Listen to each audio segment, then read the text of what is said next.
الإنسان من صلصال من حمأ مسنون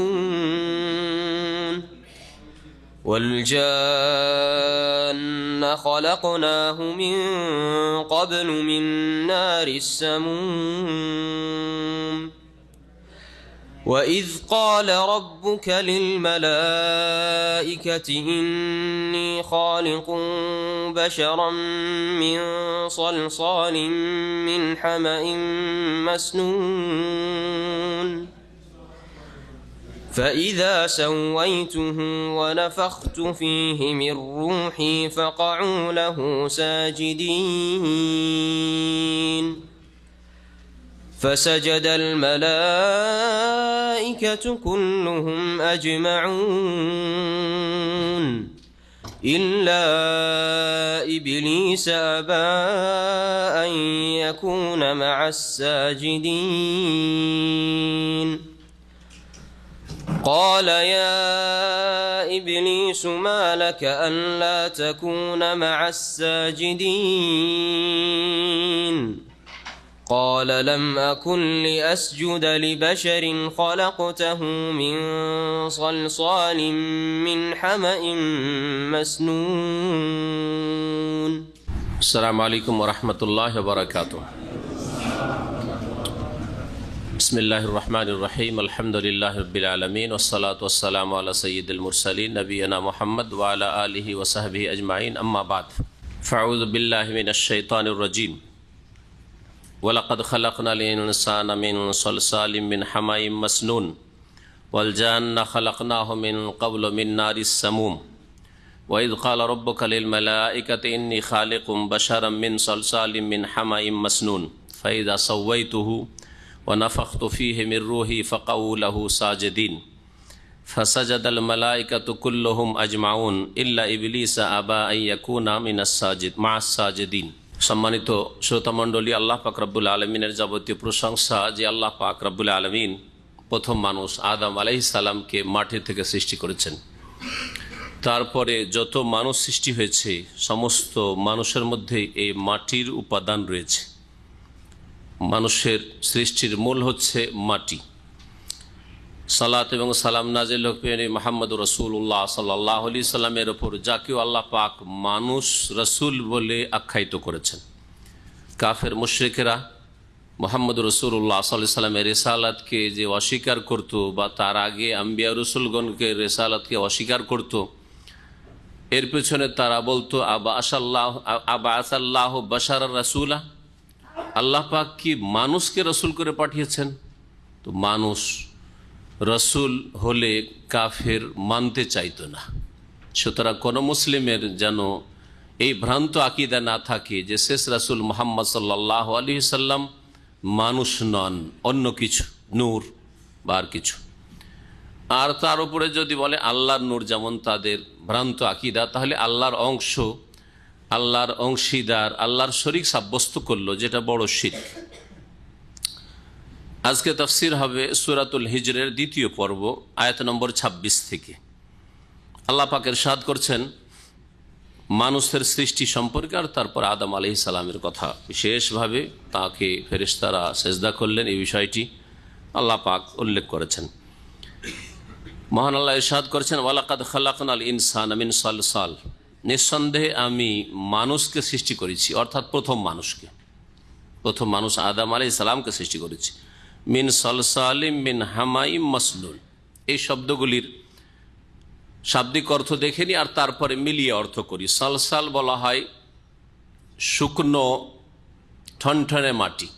শুকনো মাটির কোনো বাসনপত্র তৈরি করে যদি আপনি নখ করেন তাহলে ঠনঠন করে বাজে, হ্যাঁ, এমনকি পোড়াবার আগেই, এখন পোড়ানো হয়নি হয়তো, যে মাটির হাঁড়ি, মাটির যে খোলা ইত্যাদি তৈরি করা হয়, এগুলো আপনি দেখবেন বাজিয়ে শুকিয়ে গেলে ঠনঠন করে আওয়াজ হয়। এই ঠনঠনে শব্দ হয় যেই শুকনো মাটিতে, ওই মাটিকে বলা হয় সলসাল। আর হামাউন মানে হচ্ছে এমন মাটি যে মাটি কালো রঙের, দীর্ঘ সময় পড়ে থাকার জন্য কালো হয়ে যায়। দীর্ঘ সময় পানিতে পচার কারণে কি হয়ে যায়? কালো হয়, যাকে আমরা কাদা বলি। কাদা বলেন তো আপনারা, না? কাদা, কোনো কোনো পাঁক। মাসনুন বলা হয় মানে দুর্গন্ধযুক্ত, হ্যাঁ, পচা, পচাতে গন্ধ হয়, তো পচা বলেন বা দুর্গন্ধযুক্ত, যা দীর্ঘদিন পড়ে থাকার কারণে পানিতে সরে পচে যাতে দুর্গন্ধ একটা বেরোয়, কাদা থেকে একটা গন্ধ আসে না, ওই রকম কাদাকে বলা হয় হামাউন মাসনুন। কালো রং হামা, আর মাসনুন মানে যাতে দুর্গন্ধ রয়েছে। তাহলে তরজমা অনুবাদ কি করব তা না, আল্লাহ পাক বলছেন যে নিঃসন্দেহে আমি মানুষকে, মানে প্রথম মানুষ আদম আলাইহিস সালামকে সৃষ্টি করেছি মিন সলসালিম মিন হামাই মাসনুন, পচা কালো শুষ্ক ঠনঠনে মাটি থেকে। পচা কালো শুষ্ক ঠনঠনে মাটি থেকে, পচা কালো মাটিকে আল্লাহ পাক প্রথম নিয়েছেন। তা থেকে আল্লাহ পাক রব্বুল আলামিন আদম আলাইহিস সালামের যে গঠন, মাথা থেকে পা পর্যন্ত অঙ্গ প্রত্যঙ্গ আল্লাহ পাক নিজ হাতে তৈরি করেছেন। কারণ কোরআন কারীমের আয়াত রয়েছে লিমা খালাকতু বিয়াদিয়া, হে ইবলিস মা মানাকা আন তাসজুদ, তোমাকে কোন বস্তু সেজদা করতে বাধা দিল এমন ব্যক্তিকে, এমন আমার প্রিয় সৃষ্টিকে, যে লিমা খালাকতু বিয়াদিয়া, যাকে আমি স্বহস্তে নিজ হাতে সৃষ্টি করেছি। আল্লাহ পাকের হাত রয়েছে, আল্লাহ পাকের হাতের মতো, এর একটি দলিল কোরআনে কারীমের এই আয়াত। তো আল্লাহ পাক রব্বুল আলামিন গঠন তৈরি করলেন আদম আলাইহিস সালামের, মাটি থেকে। তারপরে পড়ে থেকে শুকিয়ে গেল, শুকিয়ে যাওয়ার পরে ঠন ঠন করে একটু আঘাত করলে ঠন ঠন করে আওয়াজ আসতে শুরু হলো। এই অবস্থাকে এইখানে তুলে ধরা হয়েছে। কোন কোন আয়াতে একেবারে প্রথম অবস্থাকে তুলে ধরা হয়েছে, কি যখন মাটিকে পানিতেও মিশানো হয়নি সে অবস্থা। ওই মাটিকে কি বলা হয়, কে বলতে পারেন? যে মাটি শুকনো মাটি, এখনো পানিতে মিশানো হয়নি, কি বলা হয়? আরবিতে কি বলা হয়? ইন্না মাসালা ঈসা ইনদাল্লাহি কামাসালি আদম খালাকাহু মিন তুরাব। আল্লাহ পাক বলছেন ঈসা আলাইহিস সালামের উপমা দৃষ্টান্ত হচ্ছে আল্লাহ পাকের নিকটে কামাসালি আদম আলাইহিস সালামের মতো। আদম বিনা বাপ মায়, আর ঈসা আলাইহিস সালাম বিনা বাপে। এদিক থেকে দৃষ্টান্ত রয়েছে, সাদৃশ্যতা রয়েছে। খালাকাহু মিন তুরাব, আল্লাহ পাক আদমকে সৃষ্টি করলেন কি থেকে? তোরাব থেকে। তোরাব মানে হচ্ছে ধুলো, তোরাব মানে শুধু ধুলো, ধুলোকে তোরাব বলা হয়। তোরাব বলা হয় ধুলো মাটিকে। তো শুকনো মাটি, ওটাকে যখন পানিতে মেশানো হলো, তারপরে সেটা কাদা হলো, সেটা দীর্ঘদিন পড়ে থাকলো, পড়ে থেকে কালো হয়ে গেল। আর দীর্ঘদিন পড়ে থাকার কারণে তার পচা একটা গন্ধ আসতে শুরু হলো, তখন সেটা হলো হামাউন, হলো মাসনুন হলো। আর তারপরে যখন শরীরের গঠনটা তৈরি হলো, তখন সেটা হলো সলসল। আর এমন ঠন ঠন করে বাজে, আল্লাহ পাক সূরা রহমানে বলছেন কাল ফাখার খালাকাল ইনসানা মিন সালসালিন কাল ফাখার। ফাখার আবার কোন মাটিকে বলা হয়? যেই মাটিকে পোড়ানোর পরে, মাটির পাত্র বাসন প্রথম তো শুকায়, কুমাররা কি করে রোদে শুকায়, শুকাইলে ঠন ঠন করে বাজে, আর তারপরে ওইটাকে আবার পুড়িয়ে নিলে তখন ওর নাম হয়, ওই মাটিটার নাম হয় ঠিকরে, যেটাকে ঠিকরে বলে। ঠিকরে কোনটাকে বলে? যেটা পুড়িয়ে না হয় এটা ঠিকরে। ওই যে ঠিকরে ফাক্কার বলা হয়। তো একেবারে ঠিকরের মতো পুড়িয়ে না মাটির মতো আদম আলাইহিস সালামের দেহটা হয়ে গেল। তারপরে আল্লাহ রূহ দিয়েছেন তাতে। কোন কোন আয়াতে আল্লাহ বলছেন যে 3। ইবলিস বলছে আল্লাহ কেমন করে সেজদা করতে পারি তাকে? খালাকতানি মিন নারি ওয়া খালাকতাহু মিন তিন, আমাকে তো আগুন থেকে সৃষ্টি করেছে আর ওকে 3 থেকে সৃষ্টি করেছে। 3 মানে কি? আবার ওখানে বিশেষ একটা স্তরের কথা। মাটিকে পানিতে মিশানোর পরে যখন কাদা হয়েছে, সাধারণ কাদাকে কি বলা হয়? 3 বলা হয়। আল্লাহ পাক আদম আলাইহিস সালামের সৃষ্টির বিভিন্ন স্তর, সৃষ্টির শুরু থেকে একবারে শেষ পর্যন্ত, রূহ সঞ্চার করা পর্যন্ত আল্লাহ পাক বিভিন্ন আয়াতে উল্লেখ করেছেন। এক এক আয়াতে এক এক রকম অবস্থা আল্লাহ পাক উল্লেখ করেছেন। আল্লাহ পাক বলছেন ওয়াল জান্না খালাকনাহু, আর জিনকে আমি সৃষ্টি করেছি। জিনকে জিনও বলা হয় আর জানও বলা হয়। আর জিনকে আমি সৃষ্টি করেছি মিন কাবুল, এর পূর্বে, মানে আদম আলাইহিস সালামকে সৃষ্টি করার পূর্বে। তাহলে এই বিষয়টি আমাদের কাছে কি স্বীকৃত কোরআন কারীমের এই আয়াত দিয়ে, যে আদমের আগে জিন জাতিকে পয়দা করা হয়েছে। আদমের আগে জিন জাতিকে পয়দা করা হয়েছে। কি থেকে পয়দা করা হয়েছে? মিন্নারিস সামুম। মিন্নারিস সামুম, সামুম মানে কি? সামুম মানে হচ্ছে ধোঁয়াবিহীন আগুন। এমন আগুন যাতে ধোঁয়া থাকে না, ধূম্রহীন, যাতে কোনো ধোঁয়া নেই। যে আগুনে ধোঁয়া নেই, শুধু আগুন আর আগুন আর আগুন। এই জন্য কেউ কেউ এর অর্থ করেছেন লেলিহান, অগ্নিশিখা। অগ্নিশিখা থেকে, অগ্নিশিখা যাতে ধোঁয়া থাকে না। তো তা থেকে আল্লাহ পাক তৈরি করেছেন সামুম। আরবি ভাষায় বলা হয় লু হাওয়াকে, যে হাওয়াতে আগুনের মতো তাপ থাকে আর যাতে মানুষ অনেকেই মারা যায়, কে সামুম বলা হয়। রেহুন সামুম, বা রেহুন মাসমুম। সুম্মুন থেকে, সুম্মুন মানে বিষ, বিষাক্ত।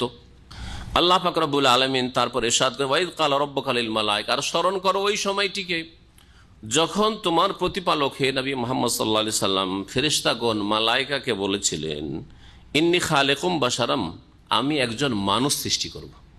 মিন সালসালিম মিন হামাইম মাসনুন, পচা কালো শুষ্ক ঠনঠনে মাটি থেকে। ফাইজা সাওয়াইতুহু, অতঃপর যখন তা আমি সুঠাম করে দেব, তার গঠন সুন্দর করে দেব, মানে মাথা থেকে পা পর্যন্ত তার গঠন আমি তৈরি করে নেব। ওয়া নাফাখতু ফীহি মির রূহি, আর তাতে আমি ফুঁকে দেব, সঞ্চার করে দেব আমার বিশেষ আত্মা। আল্লাহ পাকের রূহ মানে আল্লাহ পাকের অংশ বিশেষ নয়। এখানে আল্লাহ পাকের রূহ মানে আল্লাহ পাকের স্পেশাল রূহ। প্রথম মানব জাতি শুরু হচ্ছে, প্রথম রূহ, মানুষের প্রথম রূহ আল্লাহ পাক রব্বুল আলামিন যা সৃষ্টি করেছে। আল্লাহ পাক রব্বুল আলামিন দেহ সৃষ্টি করেছেন আর আত্মা রূহ সৃষ্টি করেছেন। তো আল্লাহ পাকের এটা সৃষ্টি রূহ। এখানে যেমন রূহ মানে আল্লাহর অংশ বিশেষ নয়, ঠিক তেমনি ঈসা আলাইহিস সালামকে যে রুহুল্লাহ বলা হয়েছে, যেহেতু বিনা বাপে পয়দা করা হয়েছে, সেই জন্য আল্লাহ পাক তাকে রুহুল্লাহ ও রুহুম মিনহু, আল্লাহ পাকের রূহ বলেছেন। কিন্তু এর মানে এই না যে আল্লাহ পাকের অংশ, যেমন খ্রিস্টানরা এই শিরকি ভ্রান্ত আকীদা রাখে। যখন আমি তাতে আমার বিশেষ আত্মা আমি সঞ্চার করে দেব, ফাকাউ লাহু সাজিদিন, তখন তাকে সেজদায় অবনত হয়ে যেও। ফাকাউ এটা আমরের সেগা, ওয়াকা একাও বাবে ফাতাহ হাফতাও থেকে আমরের সেগা হচ্ছে কা। কা, যেমন খাফা এখাফো থেকে ভয় করো, এর আরবি কি হবে দেখি, কে গ্রামার বুঝে? খাফ। খাফা এখাফো যেহেতু আছে, এখওয়াফো তো খাফ হবে। আজওয়াফের মাঝখানে যদি হারফে ইল্লাত থাকে এইরকম নিয়ে আসেন, যেমন খাফা খাওয়াফা ছিল ওই রকমই। আরো নিয়ে আসেন। কালা, কালা থেকে কি হবে? কালা যেহেতু নাসায় না কুল, আর এখানে কি কা, কা হবে যেহেতু ওয়াকায়াক ফাতাহ থেকে। তাহলে ফাকাউ কা থেকে কাউ জামা মুজাক্কার হাজিরের সিগা। তোমরা ওয়াকায়াকাও মানে পড়ে যাওয়া, অবনত হয়ে যাও, তোমরা অবনত হয়ে যেও তার উদ্দেশ্যে সেজদায় সাজেদিন। ফাসাজাদাল মালায়েকাতু কুল্লুহুম আজমাউন, আল্লাহর যখন হুকুম হলো যে সেজদা করো, আর মালায়েকাদের সাথেই চলাফেরা করত ঊর্ধ্ব আকাশে যেত এই ইবলিসও সেই আদেশের অন্তর্ভুক্ত হইল। যেমন আমাদের এখানে ইসলামিক সেন্টারে আলোচনাতে যে কোনো লোক আসুক, যদি আমরা আলোচনা শেষে খেতে বসি, সবাই খাবে না? খাবে না? ঠিক কিনা? আরে কেউ শুনতে আসুক আর না আসুক, কোনো লোকের সাথে দেখা করতে এসছে, তারও এতে অংশ রয়েছে। ঠিক আছে, চলে গেল। তো ওই রকমই ইবলিসকে হুকুম হলো যে ফেরেশতারা সেজদা করেছে, তুমিও সেজদা করো, এদের সাথে তুমি থাকো, যদিও তুমি জিন। এর মানে কখনো এই নয় যে ইবলিস ফেরেশতা ছিল। ইবলিস ফেরেশতা ছিল না, কারণ স্পষ্ট কোরআনে কারীমের আয়াত রয়েছে যে কানা মিনাল জিন্নে ফাফাসাকা আন আমরি রাব্বিহি, ইবলিস জিনের অন্তর্ভুক্ত ছিল, মালায়েকা ফেরেশতার অন্তর্ভুক্ত ছিল না। সুতরাং এরপরে কারো দ্বিমত করা এটি অবশ্যই কোরআন বিরোধী কথা। জি, কোথায় রয়েছে আয়াত, কি বলতে পারেন? হ্যাঁ, সূরাতুল কাহফে, যেটা প্রতি জুমার দিনে পড়া মুস্তাহাব। ফাসাজাদাল মালায়েকাতু কুল্লুহুম আজমাউন, সমস্ত ফেরেশতারা একসাথে একত্রিতভাবে সিজদা করলো। কুল্লুহুম আজমাউন, যাতে একটাও বাকি না থাকে। কুল্লুহুম বললে হইতো, ফাসাজাদাল মালায়েকা, সব ফেরেশতা চলে আসুন। কুল্লুহুম, এক তাগিদ, সকলে, আজমাউন, একসাথে, একেবারে বিনা কোনো বিলম্বে, হ্যাঁ, সকলে সিজদা করলো। তাকিদের উপর তাকিদ। একজন ফেরেশতা অস্বীকার করেনি, অবাধ্য হয়নি, ইল্লা ইবলিস, একমাত্র ইবলিস ছাড়া। আবার সে অস্বীকার করলো আইয়াকুনা মা সাজিদিন, সেজদাকারীদের অন্তর্ভুক্ত হতে, সেজদাকারীদের দলে শামিল হতে অস্বীকার করলো, যে না, আমি সেজদা করবো না। কালা, তখন আল্লাহ পাক ইরশাদ করলেন, ইয়া ইবলিস, হে ইবলিস, মা লাকা আল্লা তাকুনা মা সাজিদিন, তোমার কি হয়ে গেছে? মা লাকা মানে কি হয়ে গেছে? এই আরবি আপনি আপনার রাত দিন দৈনন্দিন কথাবার্তায় বলতে পারেন। মা লাক মানে তোমার কি হয়েছে। মা বেক, মা লাক দুটি চলে। মা বেকা, তোমার কি অবস্থা, কি হয়েছে। মা লাকা, তোমার কি হয়েছে। মা লাকা, তোমার কি হয়েছে, আল্লাহ তাকুনা মা সাজিদিন, যে সেজদাকারীদের সাথে তুমি হলে না, দলে শামিল হলে না। কালা, ইবলিস বলল, লাম আকুন লিআসজুদা লিবাশারিন খালাকতাহু মিন সালসালিম মিন হামাইম মাসনুন। লাম আকুন লিআসজুদ, আমি সেজদা করতেই পারি না। লাম আকুন লিআসজুদ, আমি সেজদাকারী হতেই পারি না। কাকে? লেবাশারিন, এমন মানুষকে সেজদাকারী হতে পারি না, এমন মানুষকে আমি সেজদা করতে পারি না। খালাকতাহু মিন সালসালিম মিন হামাইম মাসনুন, যাকে তুমি সৃষ্টি করেছো পচা কালো শুষ্ক ঠনঠনে মাটি থেকে। মাটি থেকে তৈরি করলে, আর আমি আগুন থেকে সৃষ্টি, আমি কি করে ওকে সেজদা করব? তাহলে সেজদা বাধা দিয়েছিল কিসে? কিসে বাধা দিয়েছিল? অহংকার। এই অহংকার কুফরি কিনা? তাহলে অহংকারের মাধ্যমে কুফরি হয়ে থাকে। কেউ যদি অহংকার করে, আমার মতো উচ্চশিক্ষিত মানুষ, বুদ্ধিজীবী এত বড়, আর আমি এত বড় একটা বৈজ্ঞানিক, হ্যাঁ, সায়েন্টিস্ট, আমি আবার সেজদা করে নামাজ পড়বো, তাও আবার জামাতে গিয়ে, না, এটা হইতে পারে না। যদি এ কথা মনের ভিতরে থাকে, তাহলে সে মুসলিম না, সে ইবলিসের মতো কুফরি করল। এটাকে বলা হয় কুফরুল ইস্তিকবার, অহংকার বশত কুফরি। আল্লাহ পাকের সব বিধান অস্বীকার করেনি, শুধু একটা কথা মানতে পারি না। এই জন্য মানব জাতিকে গোমরাহ করার জন্য যে ছাড়গুলি আল্লাহর কাছে চাইছে, দরখাস্ত করছে, এই বিশ্বাস রেখে যে আল্লাহ ছাড়া কেউ দিতে পারে না। তাহলে কবর মাজার পূজা যারা মনে করে ছেলে দিতে পারে মাজারওয়ালা, জিলানি চিস্তি, রোগ ভালো করতে পারে জিলানি চিস্তি, হ্যাঁ, পীর ওলি মুর্শেদ, তাদের চাইতে ভালো ইবলিস ছিল, ঠিক কিনা? ইবলিস এই কথা তখনও মনে করেনি, আর এখনো মনে করে না যে আল্লাহ ছাড়া কেউ ছেলে দিতে পারে, রোগ ভালো করতে পারে, বালা মুসিবত দূর করতে পারে, মনস্কামনা পূরণ করতে পারে। এই কথা কোনো জায়গায় প্রমাণ নেই। আচ্ছা, কোনো জায়গায় কেউ যদি প্রমাণ করতে পারে তো আমি মেনে নেব, ভুল স্বীকার করবো, কোথাও নেই। তার মধ্যে ছিল অহংকারের কুফরি। আমি আল্লাহ তোমার সবকিছু মানতে পারি, তোমার এই হুকুম মানতে পারি না, এটা আমার জন্য মানা সম্ভব নাই, কারণ এটা আমার মানহানি হয়ে যাবে। তাহলে এইরকম যদি রোগ কোনো মানুষের মধ্যে থাকে, ইসলামে সব মেনে নিতে পারি কিন্তু এটা মানতে পারি না, তাহলে সে মুরতাদ হয়ে যাবে, ইসলাম থেকে বেরিয়ে যাবে, ইবলিসের দলে শামিল হয়ে যাবে। আল্লাহ পাক রব্বুল আলামিন ইরশাদ করছেন আদম আলাইহিস সালাম আর এই ইবলিসের এই ঘটনায়। কালা, আল্লাহ পাক তখন ইরশাদ করছেন, ফাখরুজ মিনহা, তুমি যখন সেজদা করবে না, তাহলে এই মর্যাদা থেকে তুমি বহিষ্কার হয়ে যাও, বেরিয়ে যাও। আল্লাহ পাক রব্বুল আলামিন যে উচ্চ স্থানে, আল মালাউল আলা, যেখানে ফেরেশতারা বসেন, ফেরেশতাদের মজলিস হয়, মাহফিল হয়, সেখানে ইবলিস যেতে পারত, হ্যাঁ, সেখানে যেতে পারত। আদম আলাইহিস সালামের সৃষ্টির পূর্বে যখন সেজদাকে অস্বীকার করলো, তখন আল্লাহ পাক সেখান থেকে তাড়িয়ে দিলেন, আর আকাশের দিকে যেতে পারবেন। আর তুমি আর তোমার কোনো চেলা যদি উর্দু আকাশে যাওয়ার চেষ্টা করে, আকাশে কোনো সংবাদ নেওয়ার জন্য, তাহলে ফাতবাহু শিহাবুন সাকিব, তাহলে উজ্জ্বল, হ্যাঁ, উল্কাপিণ্ড তাকে আঘাত করবে আর তাতে জ্বলে যাবে অথবা পাগল হয়ে যাবে, ধ্বংস হয়ে যাবে।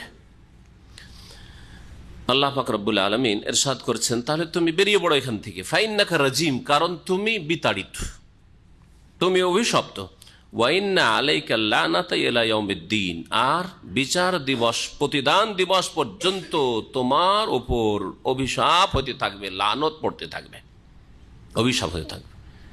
একটি লানত না, কিয়ামত পর্যন্ত বিচার দিবস, ইয়াউমুদ্দিন। দিন মানে হচ্ছে জাযা, দিন মানে এখানেও দিন মানে হচ্ছে প্রতিদান, জাযা বদলা, আর সূরাতুল ফাতিহায় দিন মানে বদলা। অনেকেই দীর্ঘদিন লেখাপড়া করেন কিন্তু সূরা ফাতিহা মালিক ইয়াউমিদ্দিন দিন মানে বলতে পারেন না। দিন মানে শুধু ধর্ম, দিন মানে জীবন বিধান বা এইরকম কিছু। দিনের আরো অর্থ হয়, দিন মানে আনুগত্য। আলা লিল্লাহিদ দীনুল খালিস, নিষ্ঠার সাথে আনুগত্য একমাত্র আল্লাহ পাকের হবে। এখানে আনুগত্যের অর্থ রয়েছে মুখলিসিন লাহুদ্দিন, আনুগত্যকে আল্লাহর জন্য নিখুঁত করবে। তো দিন মানে আত্মা ইনকিয়াদ, আনুগত্য করা হয়। আর দিন মানে বদলা, প্রতিদান হয়, যেমন মালিক ইয়াউমিদ্দিন সূরা ফাতিহা, এখানেও ইলা ইয়াউমিদ্দিন, বদলার দিবস, প্রতিদান দিবস হচ্ছে বিচার দিবস। বিচার দিবসেই প্রতিদান হবে ভালো মন্দের। দুনিয়ায় প্রতিদান নাও হইতে পারে, কারণ দুনিয়া বদলার জগৎ নয়, এটা হচ্ছে কর্মজগৎ। কালা রব্বে ফাআনজিরনি ইলা ইয়াউমি ইউবআসুন, তখন দরখাস্ত করা শুরু করলো ইবলিস। আর দরখাস্ত করেছে কত আদবের সাথে, রব্বি, রব্বি, হে আমার রব্বে, আসলে ছিল রব্বি, হে আমার রব। ইবলিস দরখাস্ত করার তরিকা জানছে। আর আমাদের এক শ্রেণীর মানুষ আল্লাহ ছাড়া অন্যের কাছে দরখাস্ত করছে, বাবা তুমি উদ্ধার করো, বাবা তুমি আমার ছেলে দাও, বাবা আমার রোগ ভালো করে দাও। কেউ বাবার কাছে চাইছে, কেউ মায়ের কাছে চাইছে। মানুষকে চাওয়ার তৌফিক হইল না। যে মানুষকে সেজদা না করার কারণে ইবলিস মরদুদ, রাজিম, অভিশপ্ত হইল, সেই ইবলিসকে তরিকা জানা আছে যে কেমন করে আল্লাহর কাছে চাইতে হবে, রব্বে বলে চাইতে হবে। কোরআনে কারীমের যতগুলি দোয়া রয়েছে আম্বিয়া রাসূলগণের, হয় রব্বে বা রব্বানা, এক বচন বহু বচন দিয়ে রয়েছে, আর না হলে আল্লাহুম্মা দিয়ে রয়েছে। আর আল্লাহ ছাড়া অন্যের কাছে চাওয়ার কোন দোয়া কোরআন হাদিসে নেই।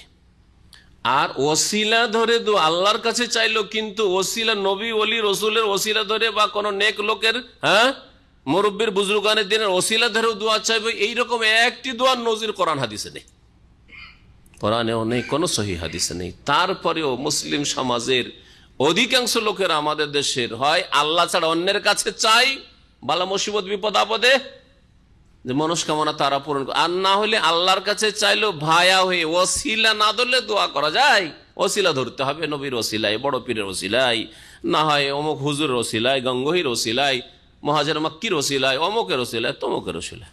এই ওসিলা, এই ওসিলা তো ইবলিসও জানতো না, ইবলিসও জানতো না এই ওসিলা। ইবলিসের ঘটনা কত কত আয়াতে রয়েছে, কোন একটা আয়াতে ওসিলার কথা আছে? আছে।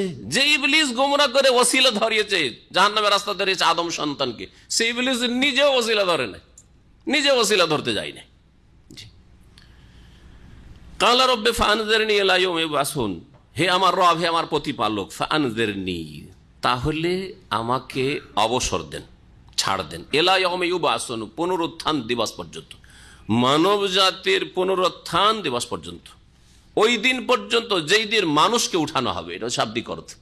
ইলা ইয়াউম, ওই দিন পর্যন্ত যেই দিন ইউবআসুন, মানুষকে উঠানো হবে বিচার হিসাব নিকাশের জন্য, কিয়ামত পর্যন্ত আমাকে ছাড় দেন, মানে আমার যেন মরণ না আসে, আর আমাকে ক্ষমতা দিয়ে দেন, ওইরকম দাপটার ক্ষমতা, সব রকম ক্ষমতা, যাতে করে মানুষের শিরা উপশের রক্তের সাথে চলাচল করতে পারি, আর মানুষকে ওয়াসওয়াসা কুমন্ত্রণা দিয়ে যে কোনো পাপে লিপ্ত করতে পারি, এই ক্ষমতা আমাকে দিয়ে দেন। আল্লাহর কাছে ক্ষমতা, তাহলে ইবলিসের বিশ্বাস, আল্লাহ যদি এই ক্ষমতা না দেয় তো আমার ক্ষমতা নেই, আর আল্লাহ যদি কিয়ামত পর্যন্ত আমাকে বাঁচিয়ে না রাখে তো আমার বাঁচারও ক্ষমতা নেই।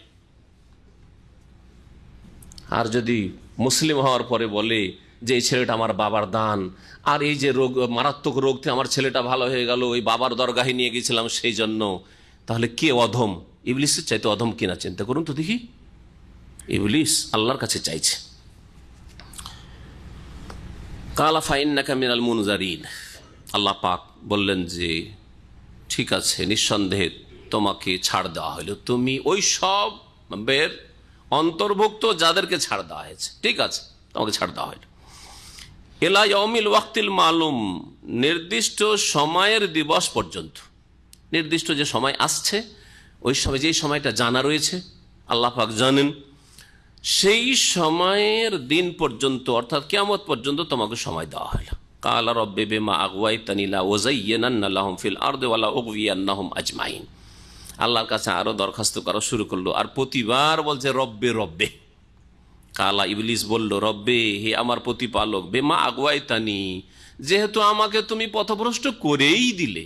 আগওয়াইতানি মানে আদলালতানি, আমাকে যখন গুমরাহ করেই দিলে, জাহান্নামের পথে লাগিয়ে দিলে, লা উযায়্যিনান্না লাহুম ফিল আরদ, তাহলে পৃথিবীতে আমি মানব জাতির জন্য সুশোভিত করে পেশ করব, সুসজ্জিত করে পেশ করব সমস্ত মন্দ কাজকে। আমাকে এই ক্ষমতা দাও যে তাদের মনে শিরা অপসরায় চলে, তাদের মনে যাতে করে আমি পাপকে সাজিয়ে সাজিয়ে পেশ করতে পারি। যারে তুই একটা স্ত্রী নিয়েই থাকবি সারা জীবনটা, কার 50টা আছে, কার 100টা আছে, কে কত কি করে, তোর 2-3টেও থাকবে না। জি হ্যাঁ, ধন সম্পদকে এমন সাজিয়ে সাজিয়ে পেশ করবে যে তুই হালাল কামায়ে 500 বছর বয়স পাইলেও তো কিছু করতে পারবি না। সুতরাং কিছু হারাম কর, রাতারাতি বড় লোক হয়ে যাবি। জি হ্যাঁ, এইভাবে প্রতিটি ক্ষেত্রে শয়তান সাজিয়ে সাজিয়ে, গোনাকে কখন ভয়ঙ্কর রূপে পেশ করে না শয়তান, গোনাকে সাজিয়ে সাজিয়ে পেশ করে যাতে সাদরে গ্রহণ করে মানুষ। যারা খুন করে মনে করে যে আমি বেঁচে থাকবো, ওকে মেরে দেবো, আমি খুব ভোগ করব। হ্যাঁ, যারা বেঈমানি করে মনে করে যে বেঈমানি করে ওর জমি আমি ভোগ করবো, ওকে ভোগ করতে দেবো না, ঠিক কিনা? তাহলে শয়তান সাজিয়ে সাজিয়ে পেশ করে।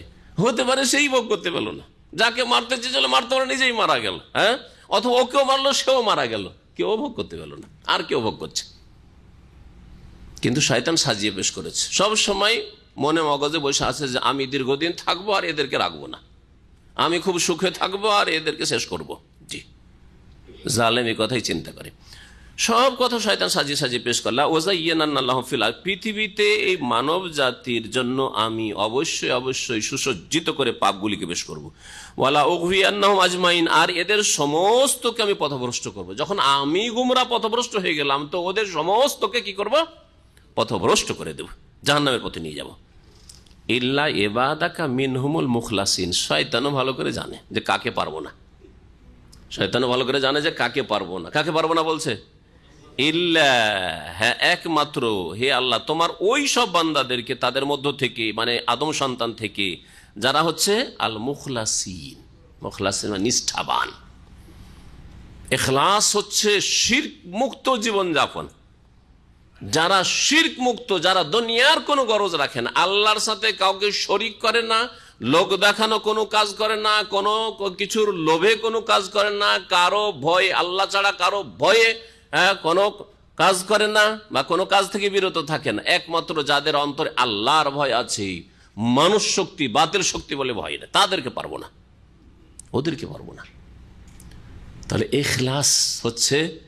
ইখলাস হচ্ছে মানুষের ইবাদত বন্দেগী, দ্বীন ইসলামের আমলের আত্মা স্বরূপ, রূহ স্বরূপ। শরীরের কোনো মূল্য নেই যদি আত্মা না থাকে, যতই বড় মানুষ হন না কেন, কোনো মূল্য নেই। যত তাড়াতাড়ি দাফন করা সম্ভব দাফন করবে, যত বেশি আপনাকে ভালোবাসে তত তাড়াতাড়ি করবে যে না তাকে দাফন করা হোক। আর যারা আপনাকে ভালোবাসে না, ও দাফন করা হোক আর নাই হোক, তাতে আমাদের কি, ঠিক না? তাহলে যারা বেশি ভালোবাসে তারাই তাড়াতাড়ি দাফন করতে চাইবে আপনাকে, কারণ আপনার শরীরের কোনো মূল্য নেই যে শরীরে এত যত্ন করছেন। যে শরীরকে হারাম খাওয়ানোর জন্য, শরীরের চাহিদা পূরণ করার জন্য জেনা আর টাকা পয়সা, বেঈমানি, আত্মসাৎ আর হারাম ব্যবসা বাণিজ্য আর সুদ আর ঘুষ, রুহের তো কোনো কাজে আসলো না। এগুলো যত পাপ করে শরীরকে আরাম দিচ্ছেন, এগুলিতে শরীরের চাহিদা পূরণ হয়, আত্মার তো একটিও চাহিদা পূরণ হয় না। ইখলাস হচ্ছে দ্বীন ইসলামের যত আমল রয়েছে সমস্ত আমলের রূহ, আত্মা স্বরূপ। যাদের মধ্যে ইখলাস রয়েছে, ইখলাসের সাথে তাহলে আকীদা ইখলাস রয়েছে, ইবাদতে ইখলাস রয়েছে, আখলাক আমলে চলাফেরাতে ইখলাস রয়েছে।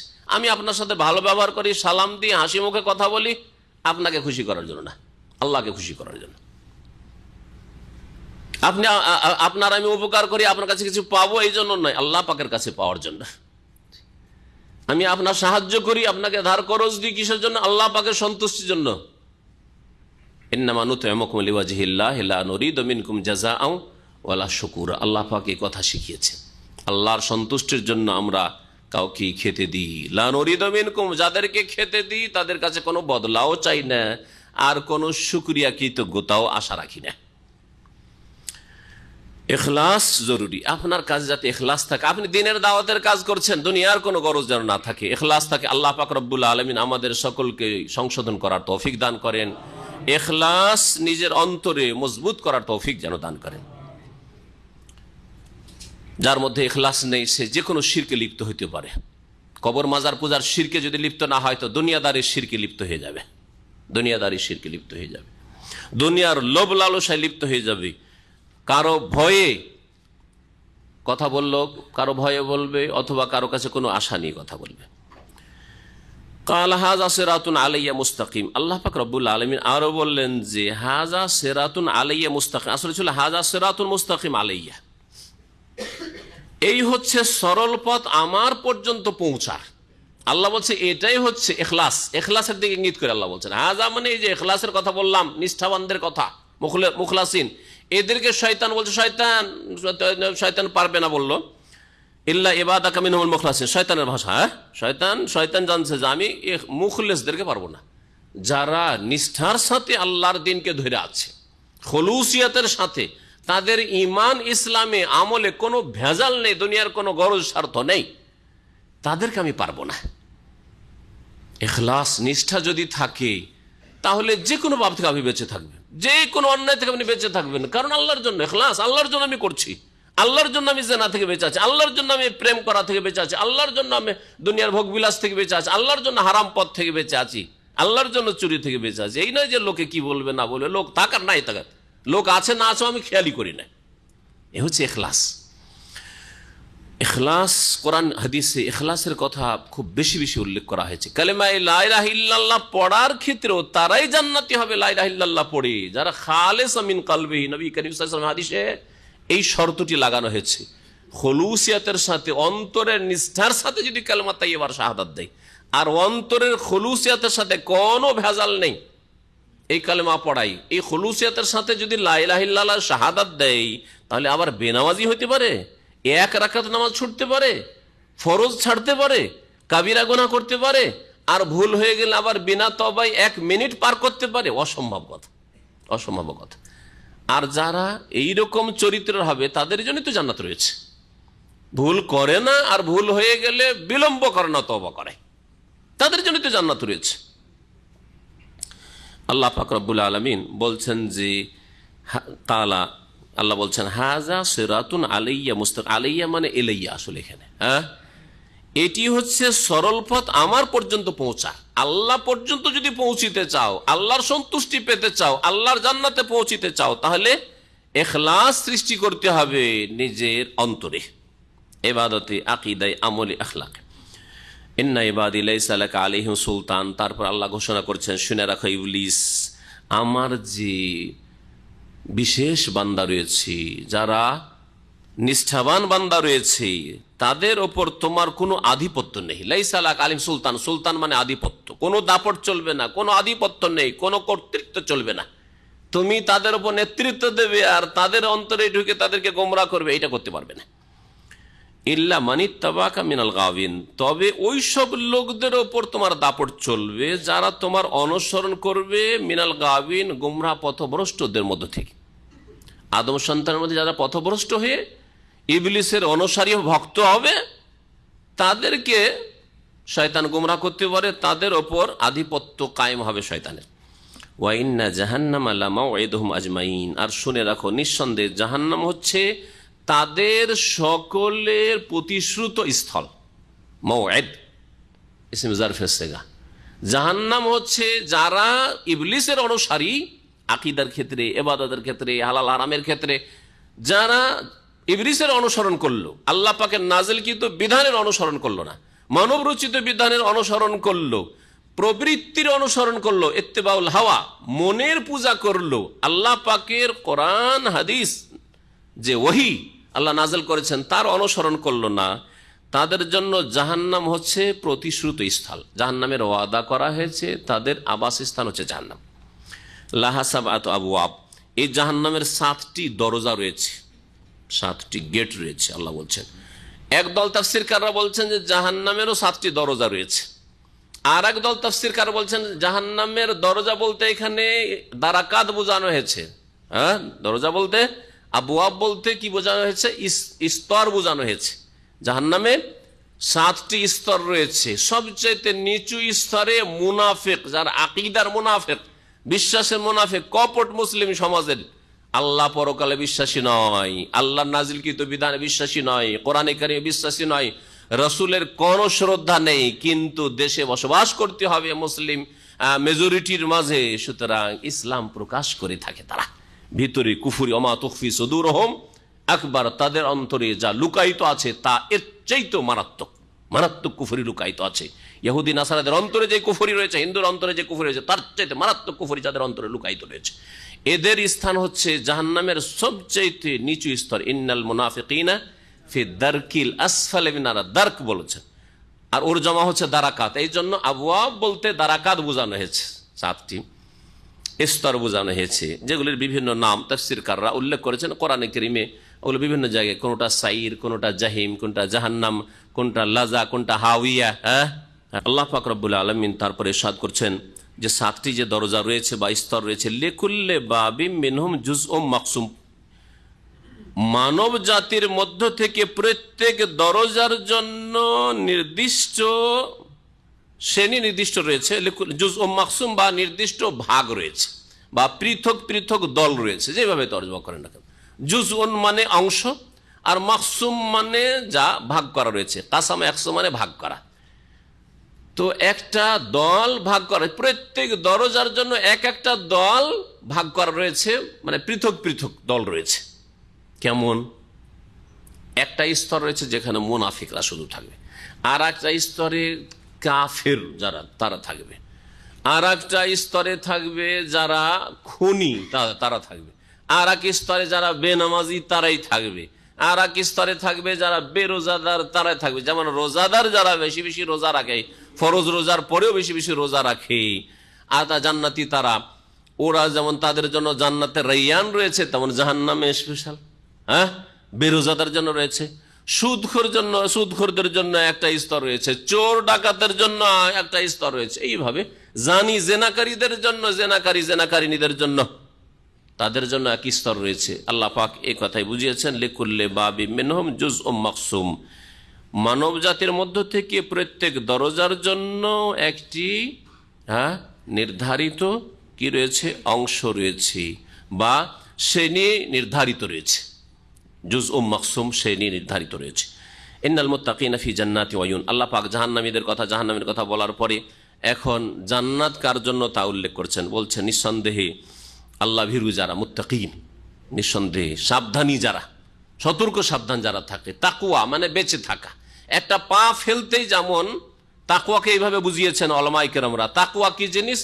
যেমন আমরা হাঁটি, একটা পা ফেলতে আমি চিন্তা করি আগে, পা ফেলার আগে, যে এই জায়গায় পা ফেলা যাবে কি যাবে না, করি না। যেই জায়গাটায় পা ফেলছি আমরা প্রথমেই সাবধান হই, কোনো সাপ নেই, বিচ্ছু নেই, কাঁটা নেই, ইট পাটকেল নেই, ঠিক না? এমন কিছু নেই যেখানে পা রাখলে আছাড় খেয়ে পড়বো বা কোনো ক্ষতি হবে, এইরকম কিছু নেই, তারপরে পা রাখি, ঠিক কিনা? এমন কোনো পা আমরা দুনিয়ার চলার ক্ষেত্রে রাখি না যেখানে পা ফেললে আছাড় খাবো, পা ভাঙবে, অথবা দুর্ঘটনা হবে, অথবা সাপে কামড় দিবে, বিচ্ছুতে কামড় দিবে, হ্যাঁ, অথবা পিপিলিকার বাসা আছে সেখানে পা দেবো না। দেবেন? দেখতে পাচ্ছেন যে পিপিলিকার বাসা, আর পিপিলিকা কামড়ায়, হ্যাঁ, এমন পিপিলিকা, পা দেবেন আপনি? কখনো পা দেবেন না। আপনি এটুকুই তো করেন না। আপনার দিন ইসলাম পালনের ক্ষেত্রে জীবনে কি বিশ্বাস করবেন, কি ইবাদত করবেন, আর কেমন আখলাক আচরণ আপনার হবে, কেমনভাবে আপনার বিয়ে শাদীটা সারবেন, কেমনভাবে আপনার ব্যবসা বাণিজ্য করবেন, কোনটা হালাল কোনটা হারাম, একটা পা রাখবেন না যতক্ষণ দেখে না এটা হালাল না হারাম, এটা আমার জন্য করা যাবে না এটা শরীয়তে অনুমতি এর আছে কি নেই। জি, এর নাম হচ্ছে তাকওয়া। তাকওয়া বেঁচে থাকা, যে বেঁচে থাকে আল্লাহ পাকের অসন্তুষ্টির কাজ থেকে, জাহান্নামে যাওয়ার যেগুলি কারণ রয়েছে সেসব থেকে যারা বেঁচে থাকে তারাই হচ্ছে মুত্তাকি। নিঃসন্দেহে আল্লাহ ভীরু বা সংযত যারা, তারা ফি জান্নাত, বহু বাগান বিশিষ্ট জান্নাতে বসবাস করে। জান্নাতকে জান্নাত এই জন্য বলা হয়, কখনো এক বছর কখনো বহু বছর আল্লাহ জমা বলেছেন। জান্নাত এখানে অনেক বাগান, জান্নাতুন মানে বাগান, অনেক বাগান বিশিষ্ট জান্নাত হবে, অনেক বাগান, এক বাগান নয়। দুনিয়া একটা বাগান পেলে অহংকারের শেষ থাকে না। কারো যদি আম বাগান থাকে, কারো লিচুর বাগান থাকে, অহংকারের শেষ নয়, আমাদের আম বাগান আছে, আমাদের এই বাগান আছে, খেজুর বাগান আছে, এই সেই আছে। আর সেখানে বহু রকমের বাগান থাকবে জান্নাত। ওয়ুন, এবং ঝর্ণাধারা একটি নয়। বাড়ির সামনে যদি নদী থাকে তাহলে কত যে খুশি। ঝর্ণাধারা প্রবাহিত, বহু ঝর্ণা প্রবাহিত হবে, সেখানে তারা অবস্থান করবে।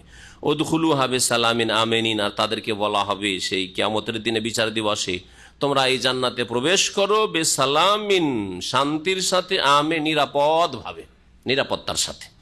ওয়া নাযানা মা ফি সুদুরিহিম মিন গিল, আর তাদের অন্তরে যে বিদ্বেষ বা শত্রুতা দুনিয়াতে ছিল একজনের অপরজনের সম্পর্কে, তা আমি দূরীভূত করে দেব, তা আমি সরিয়ে দেব। আল্লাহ বলছেন নাযায়ান যাও মানে টেনে নেওয়া।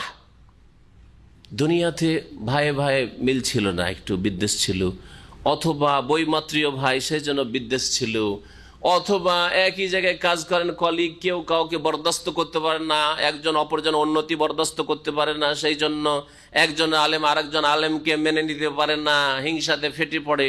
এইসব দুনিয়াতে হিংসা বিদ্বেষ শত্রুতা থাকবে, কিন্তু জান্নাতে গেলে দুনিয়া এগুলির কাফারা হয়ে যাবে। দুনিয়াতে হয় কাফারা হবে বিভিন্ন রকমের বালা মুসিবত দিয়ে, না হলে কবরের আযাব দিয়ে আল্লাহ মাফ করবেন, না হলে হাসরের মাঠে শাস্তি পেয়ে মাফ হবে, আর না হলে কিছুদিন যদি হিংসা ভরপুর থাকে, বিদ্বেষ আর শত্রুতা মুসলিমের বিরুদ্ধে ভরপুর থাকে, তাহলে কবরের আযাব দিয়েও তার মাফ হলো না, দুনিয়ার বালা মুসিবত দিয়েও মাফ হলো না, হাসরের মাঠের ত্রাহি ত্রাহি অবস্থার ঘামে হাবুডুবু করেও মাফ হলো না, জাহান্নামে কিছুদিন যাবে। কিন্তু মুমিন মুসলিম, 5 ওয়াক্ত সালাত আদায়কারী আর শিরক মুক্ত মুমিন মুসলিম, হিংসা বিদ্বেষ শত্রুতা যদি থাকে, মনোমালিন্য থাকে, চিরকাল জাহান্নামে থাকবে না। এগুলিকে আল্লাহ দূর করে দেবেন অন্তর থেকে, আর তারপরে তারা জান্নাতে প্রবেশ করবে। ওয়া নাযানা মা ফি সুদুরিহিম মিন গিল ইখওয়ানান, তারা ভাই ভাই হয়ে, আলা সুরুরিন মুতাকাবিলিন, মুখোমুখি হয়ে বসবে তারা আসনে, উচ্চ আসনে। সুরুর শরীরুনের বহুবচন, আর তাকাবালা তাকাবালে মুতাকাবিলিন মানে মুখামুখি হয়ে বসা। বসার আদব হচ্ছে মুখামুখি হয়ে বসা। এই নয় যেমন অনেকে অতিথি মেহমান আসে, আর আসার পরে আপনি বাড়ির মানুষ বসে আছেন, এখানে বসে আছেন, পাশে এসে এখানে বসে গেল, এখানে বসে গেল। ওর চাইতে ভালো সামনের দিকে বসা, সামনাসামনি কথা বলতে সুবিধা। কারণ আল্লাহ পাক রব্বুল আলামিন এই বসাটাকে পছন্দ করে, তাই জান্নাতীরা এইভাবে মুখোমুখি মুতাকাবিলিন বসবে। আর এই দৃশ্য সুবহানাল্লাহ জুমা মসজিদে, বাজার গলির জুমা মসজিদের বাইরে দেখবেন। এখানে হয়তো কম সম, আর কিছুদিন আগে মদিনায় গিয়েছিলাম, দেখে এলাম। মদিনায় জুমার আগে থেকে একটু গিয়ে দেখি সুবহানাল্লাহ, লোকজন গিয়ে খুতবা চলছে। খুতবা চলা অবস্থা আমি দেখিনি, কারণ খুতবার আগে ঢুকে পড়েছি, কিন্তু লোকেরা বললো, মদিনার যেসব ভাইরা ছিল আমার সাথে, বলছে যে খুতবা চলে, তারপর ওদের গল্প চলতে আছে। কারণ বিভিন্ন ক্যাম্প থেকে এসছে, বিভিন্ন ওই মাজরা ফার্ম থেকে এসছে, সাদিক বন্ধুর সাথে, দেশির সাথে দেখা সাক্ষাৎ করবে। বাংলাদেশি এক জায়গায় হয়েছে, ইন্ডিয়ান এক জায়গায় হয়েছে, কেরালা এক জায়গায় হয়েছে, তামিল এক জায়গায় হয়েছে, ইউপি ওয়ালা নেপালি এক জায়গায় হয়েছে, আর যেমন এই শিখো এরিয়াকে করেছে, যেমন মসজিদের আশেপাশে এই করে। জুমার ওইদিকে মসজিদে নবীর খুতবা চলছে, আর ওদের মাশাআল্লাহ তাবারাকাল্লাহ গল্প গুজব দুনিয়াদারিও চলছে। জুমাও পড়া হচ্ছে, আর ঈদে গল্পও সারা হচ্ছে, মেলাও দেখা হচ্ছে, আর কলা ছিল বাড়িতে, কলাও বিক্রি করা হচ্ছে। আল্লাহ পাক রব্বুল আলামিন কি বলছেন? বলছিলাম যে জান্নাতীরা মুখোমুখি হয়ে বসবে, ভাই ভাই, সেখানে ভাই ভাই হয়ে যাবে। দুনিয়াতেও ভাই ভাই হতে বলে, কোন ইবাদাল্লাহ ইখওয়ানা, কারো সাথে 3 দিনের বেশি কথাবার্তা বন্ধ রাখিও না, অথচ দেখা সাক্ষাতের সুযোগ সুবিধা হচ্ছে, কথা বল, সালাম দিয়ে দাও। আর যদি দেখা সাক্ষাৎ হচ্ছে তারপরে সালাম না দেন, সালাম বন্ধ করেন, কথা না বলেন, প্রয়োজন আছে কথা বলেন, তারপরে কথা না বলেন, তাহলে ইবাদত বন্দেগী উপর দিকে যাবে না, স্থগিত থেকে যাবে, আল্লাহর কাছে যাবে না। আল্লাহ পাক বলবেন যে ফেরেশতাদের আনজেরু হাজাইনে, এই দুইজন যে পরস্পর ঝগড়ায় লিপ্ত হয়েছে, দ্বন্দ্ব হয়েছে, কলহ বিবাদ হয়েছে আর মনোমালিন্য হয়ে আছে, এদেরকে একটু ছাড় দাও, অবসর দাও, হাত্তা ইয়াস্তালিহা, যতক্ষণ পর্যন্ত এরা মীমাংসা না করছে। এদের আমল ওপরে নিয়ে আসবে না, রাখো ওই দিকে রাখো, সাবধান হয়ে যান। দুনিয়ায় যদি অন্তরকে সাফ করে ভাই ভাই হয়ে যেতে পারেন, তাহলে জান্নাতে ভাই ভাই হওয়া খুব সহজ। আর না হলে যেমনটা বললাম, মুমিন মুসলিম সহি আকীদাও যদি থাকে, আর 5 ওয়াক্ত নামাজও থাকে, কাবিরা গুনাহ থেকে মুক্তও থাকেন, আর হিংসা বিদ্বেষ থাকে, আল্লাহ পাক হেফাজত করেন আমাদের, হিংসা মুক্ত হওয়ার তৌফিক দান করেন, বিদ্বেষ শত্রুতা মুক্ত হওয়ার আল্লাহ পাক আমাদের সকলকে তৌফিক দান করেন। যদি এগুলি থেকে যায়, তাহলে দুনিয়ার আযাব বালা মুসিবত, আর তারপরে কবর আযাব বালা মুসিবত ও প্রতীক্ষায় রয়েছে, তারপরে হাসর মাঠের বিপদ আপদ, সংকটের মুহূর্ত, আর তারপরেও যদি ক্ষমা না হয়, তাহলে কিছুকাল দীর্ঘকাল জাহান্নামেও যেতে হইতে পারে। আল্লাহ পাক আমাদের জাহান্নাম থেকে রক্ষা করেন। আল্লাহ পাক রব্বুল আলামিন ইরশাদ করছেন যে লা ইয়ামাসসুহুম ফিহা নাসাব, এই জান্নাতে জান্নাতীদেরকে কোনো কষ্ট ক্লেশ স্পর্শ করবে না। লা ইয়ামাসসুহুম ফিহা নাসাব, জান্নাতে তাদেরকে কোনো কষ্ট ক্লেশ স্পর্শ করবে না, কোনো কষ্ট নেই, দুঃখ নেই, বিপদ আপদ নেই সেখানে। ওমা হুম মিনহা বিমুখরাজিন, আর সেখান থেকে তাদেরকে বহিষ্কৃত করা হবে না। কারণ জান্নাতে যতদিন থাকেন খুব সুখে থাকেন, কিন্তু বের হয়ে যেতে হবে কোনো একদিন, এই আশঙ্কা থাকলে মানসিক একটা অশান্তি। যেমন একামালাদের অবস্থা, হ্যাঁ, একামা রিনওয়াল করতে গিয়ে রিনওয়াল হবেই কি হবে না, হবেই কি হবে না, একটা পালপিটেশন থাকেই, তাই কিনা? যদি থাকার ইচ্ছা থাকে, আর থাকার ইচ্ছা না থাকে তাহলে তো আলহামদুলিল্লাহ। কিন্তু যদি স্থায়ী হয়ে যান তাহলে আলাদাই, মানসিক দিক থেকে আপনি একটা টেনশন মুক্ত। তারপর আর একটা টেনশন, মতের টেনশন। ঠিক আছে, নাগরিকত্ব পেয়ে গেছে, বাঁচবো কয়দিন আর ভোগ করবো কতদিন? হ্যাঁ, বাড়ি ঘর তো তৈরি করলাম এত সুন্দর করে, কতদিন বসবাস করতে পারবো? আরেক টেনশন, তাই না? টেনশন মুক্ত দুনিয়াতে হইতে পারবেন না আপনি, যতই আপনি সুখের জীবন তৈরি করে নেন। হ্যাঁ, এবার ইলেকশনে জিতে গেছি, থাকবেন কতদিন? 5 বছর। 5 বছরই যে টিকে পারবো কিনা তাই বাকি জানে। 5 বছরের মধ্যে এমন কোন দুর্ঘটনা তো সামনে আসবে না যে আমি মরে যাব, আছে না? নেই। তাহলে অশান্তির দিক আছে, অশান্তি আছে। কোন মানুষ পৃথিবীতে অশান্তি মুক্ত নেই, টেনশন মুক্ত নেই, একমাত্র জান্নাতে। নব্বে এবাদি। তারপর আল্লাহ পাক রব্বুল আলামিন মানুষের, মুসলিমের 2টো ডানার কথা উল্লেখ করেছেন। 2টো ডানা, একটা হচ্ছে আল্লাহর ভয় ভীতিও থাকতে হবে, এটা একটা ডানা। আর আরেকটা হচ্ছে আল্লাহর কাছে তার রহমতের আশা আকাঙ্ক্ষাও রাখতে হবে। আশা আকাঙ্ক্ষা কাজ করার পরে, আমল করার পরে রাখতে হবে। আর আমল করার পরে কবুল হইল কি হইল না, আল্লাহ পাক সাদরে গ্রহণ করলেন কি করলেন, এই ভয় ভীতিও থাকতে হবে। আমল করে আবার আত্মগর্বে গর্বিত হইলে হবে না। আমল করার পরে অহংকারে ফেটে পড়লে হবে না যে আমার মতো আমলকারী আছে কি, 5 ওয়াক্ত নামাজ তো পড়ছি, তাহাজ্জুদও পড়ছি, এলেম শিখছি, দিনের দাওয়াত দিচ্ছি, আর কি আমার মতো আছে বাকি আমল করনেওয়ালা, তাহলে হবে না। দুটোই থাকতে হবে। ভয় করতে হবে, কোন জায়গায় যদি গোনাহ হয়ে যায় আল্লাহর আযাবকে ভয় করতে হবে, এটা একটা ডানা। সবসময় আল্লাহর আযাবকে ভয় করবেন। কোন গুনার ক্ষেত্রে আল্লাহ পাকড়াও করে নিতে পারেন, সাগীরা হোক আর কাবীরা হোক, যে কোনো গুনার ক্ষেত্রে আল্লাহ পাকড়াও করে নিতে পারেন। আর আল্লাহর কাছে তার রহমতেরও আশা রাখতে হবে, কারণ এত ভয় বেড়ে গেছে যে আল্লাহ রে, জীবনে এত নামাজ ছেড়েছি, বা আমার দ্বারা এইরকম জেনা হয়ে গেছে, আমার দ্বারা এইরকমের বেঈমানি হয়ে গেছে, চুরি করে কারো ফল পেড়ে খেয়েছি, চুরি করেছি, আল্লাহ কি এত জুলুম মাফ করবেন? কোনোদিন মাফ করবেন না। যদি এই কথা মগজে বসে যায়, তাহলে ভুল পথে মাফই যখন হবে না, তাহলে আর ঘুরে লাভটা কি? এদিকে ফিরে এসে লাভটাই কি? আর পাপ বন্ধ করে লাভটা কি? যা করছিলাম করতেই থাকি, ওই জাহান্নামের রাস্তায় চলতে থাকবেন। এই জন্য যারা আল্লাহর রহমত থেকে নিরাশ হয়ে যায়, তারা সাধারণত তওবার তৌফিক পায় না। কিন্তু যারা আল্লাহ রহমতের আশা রাখবে, এখনো মরিনি, বেঁচে আছি, সুতরাং তওবার দরজা আমার সামনে খোলা আছে, জানি না কখন মওত চলে আসে, এখনই তওবা করে নি, আলহামদুলিল্লাহ, আল্লাহ পাক তুমি মাফ করে দাও। খালেস অন্তরে তওবা মানে শুধু মন্ত্র পাঠ করা নয়, আর আমি গুনাহ করব না, পাপের ওপর আমি অনুতপ্ত লজ্জিত হচ্ছি, আল্লাহ তোমার সাথে প্রতিশ্রুতি করছি, গুনাহ বন্ধ করে দিলাম, আর গুনাহ হবে না, নামাজ ধরলাম তো ধরলাম, জামাত ধরলাম তো ধরলাম, আর ছাড়বো না। গুনাহ স্টপ করেন, অনুতপ্ত হন, আগামীর জন্য প্রতিজ্ঞা করেন যে আর এই গুনাহ আমার দ্বারা হবে না। আর মানুষের হক নষ্ট করে থাকলে সে হক পৌঁছে দেওয়ার হলে পৌঁছে দেন, আর না হলে পরিশোধ করা হলে পরিশোধ করেন, আর না হলে মাফ নিয়ে নেন, তাহলে আল্লাহ মাফ করে দেবেন। আল্লাহ পাক বলছেন, নব্বে এবাদি, আমার বান্দাদেরকে জানিয়ে দাও, সংবাদ দিয়ে দাও, আন্নি আনাল গফুর রাহিম, যে নিঃসন্দেহে আমি হচ্ছি বড়ই মার্জনাকারী, চরম ক্ষমাশীল, আর রহিম এবং পরম দয়াবান।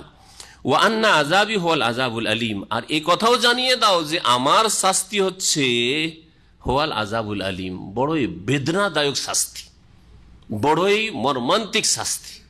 আল আযাবুল আলীম, বড়ই কঠোর শাস্তি আমার রয়েছে। দুটোই আমার রয়েছে, আমার যেমন মাগফিরাত রয়েছে, যারা আমার কাছে মাগফিরাত মার্জনা চাইবে তার জন্য আমার ক্ষমা রয়েছে, আর যারা আমার কাছে দয়া রহমত চাইবে তার জন্য রহমত রয়েছে। যারা পাপ করবে আর পাপের পথে চলতে থাকবে, গুনার উপর গুনাহ হতে আছে, তাদেরকে জানিয়ে দাও যে আমার আযাবও বড়ই শক্ত রয়েছে। ইন্না বাতশা রাব্বিকা লাশাদীদ। এই ডানা, দুটো ডানা ছাড়া যেমন পাখি উঠতে পারে না, দুটো ডানা ছাড়া যেমন একটা এরোপ্লেন উঠতে পারে না আকাশ পথে, ঠিক তেমনি মমিনের দুটো ডানা যদি ঠিক বরাবর না থাকে তাহলে মমিন তার ইসলামী জীবন গড়ে তুলতে পারে না। দুটোই থাকতে হবে, গুনাহকে ভয় করতে হবে, গুনার অনিষ্টকে ভয় করতে হবে, গুনার কুপরিণতিকে ভয় করতে হবে, আর ইবাদত বন্দেগী করার পরে, দিন পালন করার পরে আল্লাহর রহমতের আশাবাদী হইতে হবে যে আল্লাহ রাহমুর রাহিমিন, আল্লাহ নিশ্চয় দয়া করবেন। আর বিশেষ করে এই ক্ষেত্রে আরেকটি কথা বলি এই আয়াত প্রসঙ্গে, যে যখন আপনার যৌবনকাল, সুস্থতা, যখন সুস্থ আছেন তখন ভয়ের দিকটাকে বলবৎ করবেন। এই কথাটি ভালো করে মনে রাখেন। যখন সুস্থ শরীরে আছেন, আলহামদুলিল্লাহ, খুব চলাফেরা করছেন, কোনো রকমের ব্যাধি নেই, বালা মুসিবত নেই, কোনো টেনশন নেই, তখন কি করবেন?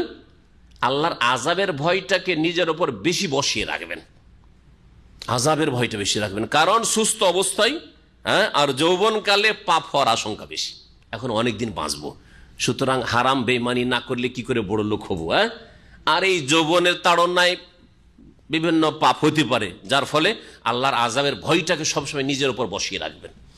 আর যখন মৃত্যু মুখে পৌঁছে যাচ্ছেন, আপনি বার্ধক্য চলে এসছে, অথবা একবারে বিছানা ধরে নিয়েছেন, আর এই চিকিৎসা আমার হবে কি হবে না, ভালো হব কি হবে না, রোগ আমার উপশম হবে কি হবে না, যখন এই রকম অবস্থা হয়ে যাবে তখন আর ভালো করে ইবাদত বন্দি করতে পারছেন না, আল্লাহকে ভালো করে ডাকতে পারছেন না, শুয়ে শুয়ে নামাজ পড়তে হচ্ছে, তাহাজ্জুদ চাইলো তাহাজ্জুদ আর পড়তে পারছেন না, নফল রোজা রাখতে পারছেন না, ইত্যাদি ইত্যাদি। সেই সময় আল্লাহ পাকের রহমতের দিকটাকে বেশি বলবৎ করতে আপনার উপর, নিরাশ হবেন না। তাহলে আল্লাহ গফুরুর রহিম, যা করেছি করেছি, আল্লাহ যা ভুল হয়েছে আল্লাহ তুমি মাফ করে দাও, আর তোমার রহমত ছাড়া আর কোনো নাজাত হইতে পারে না, সময় আমার হয়তো শেষ হয়ে আসছে, আল্লাহ আমাকে তুমি মাফ করে দাও। বুঝতে পারছেন? যখন সুস্থ থাকবেন কোনটা আপনার বেশি প্রাধান্য পাবে? ভয়, আল্লাহর আযাবের ভয়টা প্রাধান্য পাবে। আর যখন আপনি অসুস্থ হবেন বা আপনার মৃত্যুর মুখে পৌঁছে যাচ্ছেন, আপনার বার্ধক্য চলে আসছে, বার্ধক্য না আসলেও মত আসতে পারে, তো যখনই দেখবেন আপনার মধ্যে কঠিন ব্যাধি হয়ে গেছে, যে ব্যাধিগুলোতে যে কোনো সময় মারা যেতে পারেন, তখন আপনি বেশি বেশি আল্লাহর রহমতের আশাবাদী হবেন। আল্লাহর আযাবকে ভয় করবেন অবশ্যই, কিন্তু বেশি বেশি আল্লাহর রহমতের আশাবাদী হবেন। আল্লাহ পাক রব্বুল আলামিন তারপর ইব্রাহিম আলাইহিস সালামের ঘটনা বর্ণনা করেছেন, নাব্বিহুম আন দাইফি ইব্রাহিম, আর মানুষকে জানিয়ে দাও, হে নবী মুহাম্মদ সাল্লাল্লাহু আলাইহি ওয়াসাল্লাম, তুমি জানিয়ে দাও ইব্রাহিম আলাইহিস সালামের মেহমানদের সম্পর্কে, অতিথি সম্পর্কে। ইজ দাখালু আলাইহি, যখন এই অতিথিরা ইব্রাহিম আলাইহিস সালামের বাড়িতে প্রবেশ করলেন। এই অতিথিরা কে ছিলেন? তারা ফেরেশতা, মালায়েকা ছিলেন, কিন্তু মানুষের রূপ ধরে এসেছেন তারা।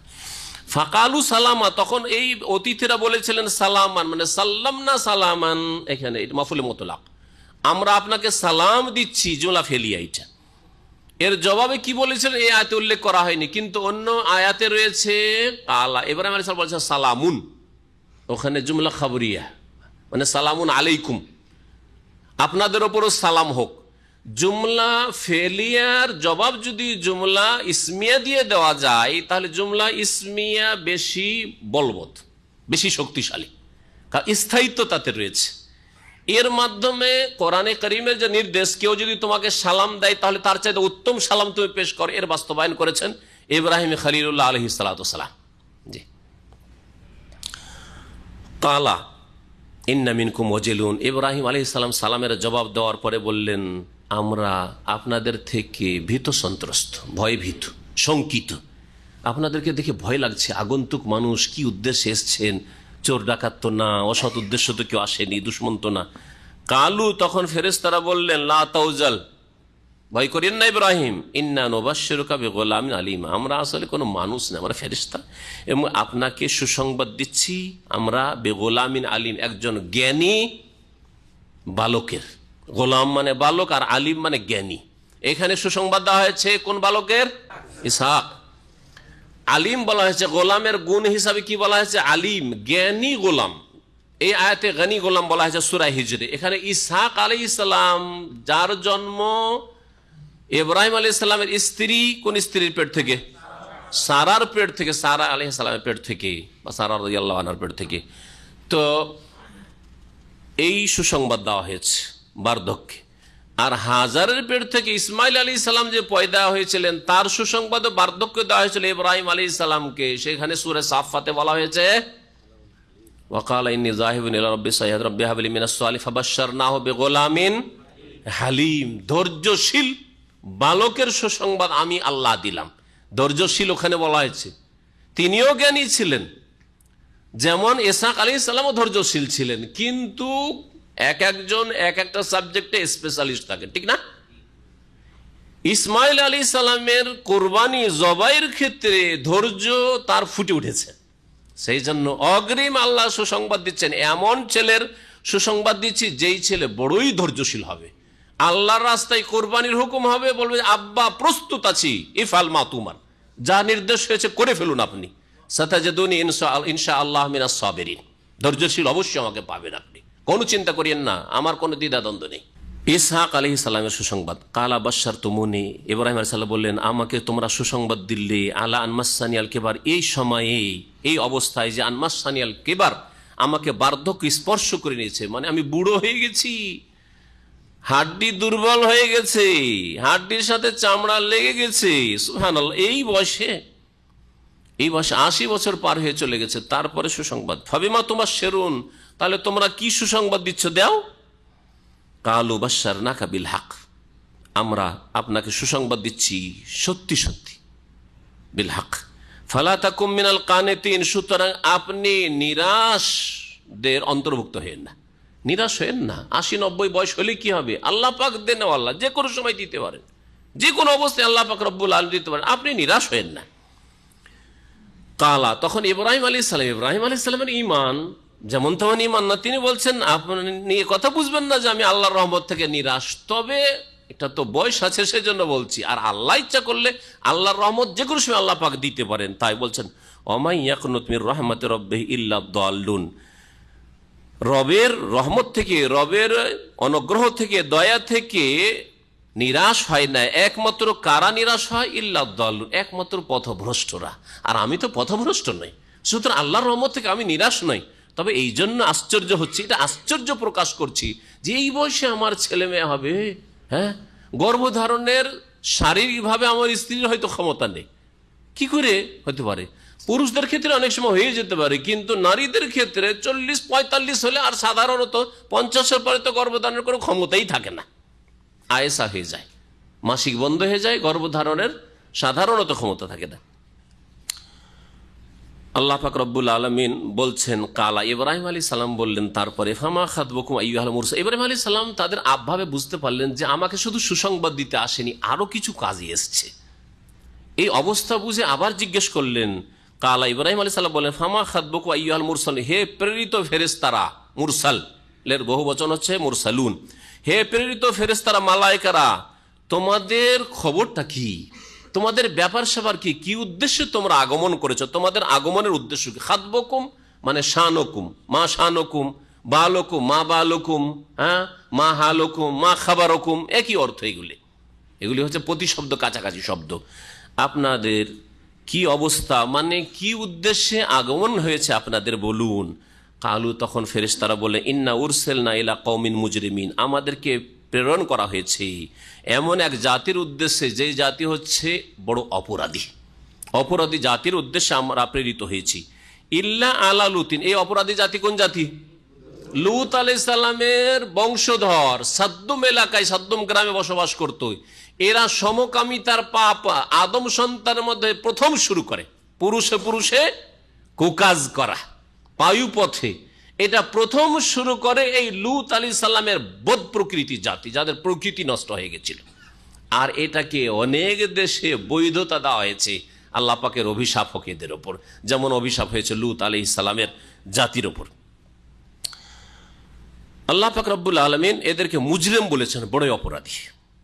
তবে ওখানে যে লূত আলাইহিস সালাম রয়েছেন আর তার মেয়েরা যে মোমেনা রয়েছে, তার ছেলে সন্তান ছিল না, মেয়েরা রয়েছে, ওদেরকে পরিত্রাণ দেব। ফেরেশতারা আগেই বলছেন ইল্লা, তবে আলা লূত আলাইহিস সালামের বংশধর মানে পরিবার বর্গ, ইন্না লা মুনাজ্জুহুম আজমাইন, তাদের সকলকে অবশ্যই আমরা মুক্তি দেব, রেহাই দেব, তাদেরকে আগেই গ্রাম থেকে বের করে দেবো আমরা। ইল্লা ইমরাতাহু, তবে তার স্ত্রী, তার পরিবার মানে এই কথা ভাববে না যে তার স্ত্রী, কারণ তার স্ত্রী কাফেরা ছিল। তার স্ত্রী কুকাজে কোনো সহযোগিতা করতো না, কিন্তু সে ছিল কাফেরা, বদচরিত্র, কোন নবীর স্ত্রী ছিলেন না। তবে অনেক নবীর স্ত্রী কাফেরা ছিলেন, কুফরি ছিল। এইভাবে আল্লাহ পাক ওইসব নবীকে পরীক্ষা করে, যেমন নূহ আলাইহিস সালামের স্ত্রী কাফেরা, এইরকম লূত আলাইহিস সালামের স্ত্রী কাফেরা, অস্বীকার করেছে, কিন্তু তারা চরিত্রহীনা ছিল না। কারণ আল্লাহ বলছেন আল খাবিসাতু লিল খাবিসিন, খবিস নোংরা মহিলা নোংরা পুরুষের জন্য। যখন পাক পবিত্র এই নবীগণ, তাদের জন্য আল্লাহ কি করে চারিত্রিক দিক থেকে চরিত্র নষ্ট মহিলাকে আল্লাহ চয়ন করতে পারেন, সেই জন্য তারা চরিত্র নষ্ট মহিলা এইরকম ছিল না, কিন্তু কুফরির বদ প্রকৃতি তাদের ছিল, কাফেরদের সাথে তারা সহযোগিতা করত, তাদেরকে ধ্বংস করা হয়েছে। ইল্লা ইমরাতাহু, তবে লূত আলাইহিস সালামের স্ত্রী কাদ্দারনা, আমরা স্থির করেছি, ফেরেশতারা আমরা স্থির করেছি, আমরা সিদ্ধান্ত নিয়েছি কি আল্লাহর পক্ষ থেকে, ইন্নাহা লামিনাল গাবিরিন, যে তার স্ত্রী অবশ্যই যারা অবশিষ্ট থাকবে ধ্বংস হওয়ার জন্য তাদের দলভুক্ত হবে। গাবিরিন মানে বাকিন। ফালাম্মা জা আলা লুতিনিল মুরসালুন, তারপরে লূত আলাইহিস সালামের পরিবারের কাছে যখন এই প্রেরিত দূতগণ ফেরেশতারা আগমন করলো, কালা, তখন লূত আলাইহিস সালাম বললেন ইন্নাকুম কওমুম মুনকারুন, তোমরা তো ওয়াজানা অপরিচিত ব্যক্তিগো, তোমাদেরকে কাউকে চিনছি না। আর আগন্তুক অপরিচিত ব্যক্তি দলবদ্ধই যদি আপনার বাড়িতে আসে, ভয় পাবেন আপনি, ঠিক না? জানি না কি উদ্দেশ্যে এসছে, আরে এরা ডাকাত দল, না এরা সিআইডি দল, না এরা কোন দল এসে গোয়েন্দা, না কোন বালা মুসিবত যে আসলো রে বাবা রে, তাই না? ভয় লাগবে। আল্লাহ পাক রব্বুল আলামিন বলছেন কালু, তখন ফেরেশতারা বললেন বল যে এনাকা বিমা কানু ফিহি ইয়ামতারুন, হে লূত, তোমার কাছে এমন কিছু নিয়ে এসেছি আযাব, যে সম্পর্কে এই জাতিরা সন্দিহান ছিল।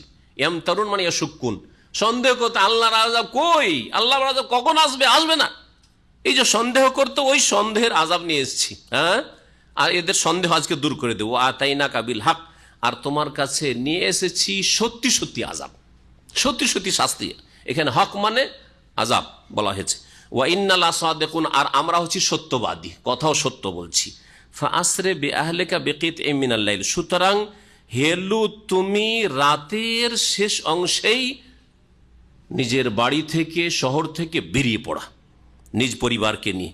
ওয়াত্তাবে আদবারহুম, আর তাদের পেছনে পেছনে তুমি থাকো, ওদেরকে আগে আগে রাখবে, তোমার মেয়েদের কিংবা পরিবারে যারা মোমেনাত রয়েছে, আর তুমি পিছনে থাকবে, যাতে করে কেউ দুর্বল অসহায় কেউ ছুটে না যায়, বা পিছনে থাকলো আর ওইদিকে উল্টো দিকে তাকিয়ে দেখছে কিভাবে আল্লাহর আযাব নেমে আসছে, না, খবরদার না, আগে আগে ওরা চলবে আর তুমি পিছনে পেছনে সবগুলিকে নিয়ে যাবে।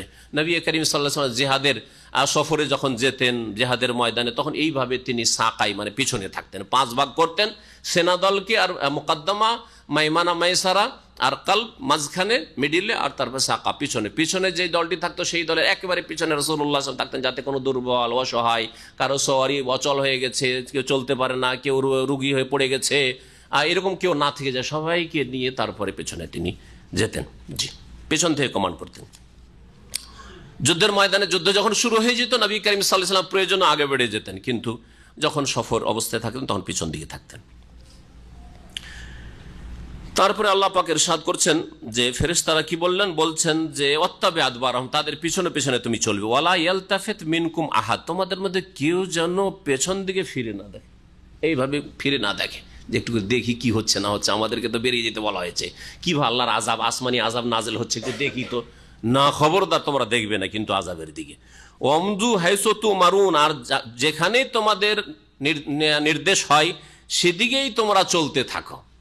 এই আয়াত সম্পর্কে তাফসীর ইবনে কাসির বলছেন যে তাহলে বোঝা যাচ্ছে তাদের সাথে আল্লাহর কোন ফেরেশতা ছিলেন আর বলছেন যে এইদিকে চলো, এইদিকে চলো, ওইদিকে চলো, যেদিকে যেতে বলা হবে সেদিকে চলতে থাকো।